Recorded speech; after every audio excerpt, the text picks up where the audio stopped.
ফিলিস্তিনের মতো বিদ্যমান বাস্তবতা কেবল আরব কিংবা মুসলমানদের জন্যই উদ্বেগজনক নয়, বরং তা সমগ্র মানব জাতির জন্যই উদ্বেগের বিষয়।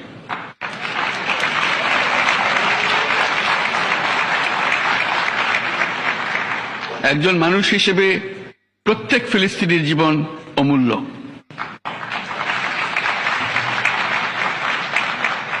ফিলিস্তিনের জনগণের বিরুদ্ধে যে মানবতা বিরোধী অপরাধ হচ্ছে তার জন্য সংশ্লিষ্ট সকলকে দায়বদ্ধ করতে হবে।